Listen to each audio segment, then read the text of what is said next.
Let's talk to each other. That's a rarity within our community once again. And to the rest of society, or those that aren't within our community, for example, when you do get pulled over by the police, because the first thing they're going to think is, what's he up to? He's up and down in his tracksuit. I don't have to wear a suit to be driving a car like this. Why must I?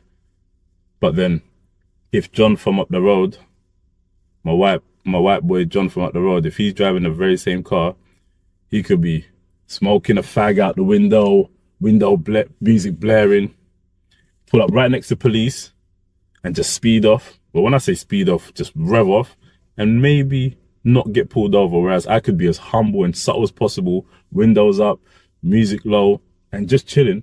But then I'm more likely to get pulled over than he is. Why is that? Is it an agenda? Pardon me. Is it an agenda? Is it how it's supposed to be? Is it because we've fed off that energy? Is it because we've given that energy?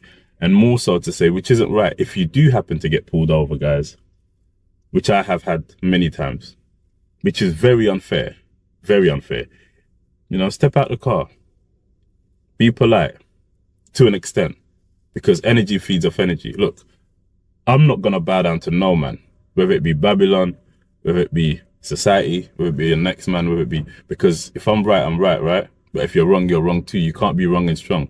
If I ain't done nothing, you ain't pulling me out my car, you better run the checks. And if the checks come back correctly, there's no reason for you to be checking my car. Furthermore, you have no warrant.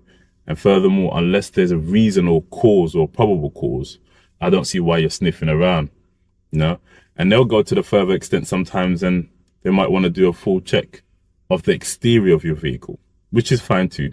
But then that's why, as young black men, I'll say, make sure everything's in check. Make sure if you're doing what you're not up to, or if you're up to no good, make sure you ain't doing it in such an obvious way if that's what you're doing, because you've got Jamie and you've got John up the road that are probably doing the same thing, but just because they so happen to be white, they could drive past the same police car with a kilo of cocaine and police wouldn't blink an eye, because they just don't seem to think that Jamie and John from up the road are doing that. But we fit the stereotype. We might have just, you get me? We might just have an eighth on us, but then we're doing the most. And then when we get pulled over, it's, what are you pulling me over for? What's going on? Come on, man. Like, you lot keep pulling man over like rare tear, and humble yourself. Bring it down a notch. I understand. I've been there. I get it. I'm from that same cloth. It's very frustrating. But it's going to be more frustrating if you happen to have something on you and you end up in a bloody police cell over strippiness. Do you see what I'm going with it?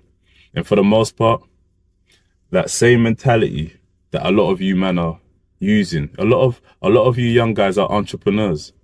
I didn't realize it when I was younger. A lot of you young guys, and us, including myself, are very good businessmen. But you know what it is? We use that energy for the wrong cause. If you shift that energy, guess what you could do? Open up businesses, open up a shop. Because let me tell you something. To be able to bag up all that grub and to be able to do the maths and flip and do this, you're running a very small business. You are on your way to entrepreneurship without realizing it, because it involves customer service, it involves calculation, it involves math, algebra, decimals, all of that. You know what I'm talking about. So if you apply that same energy into a business as a collective, guess where we would be?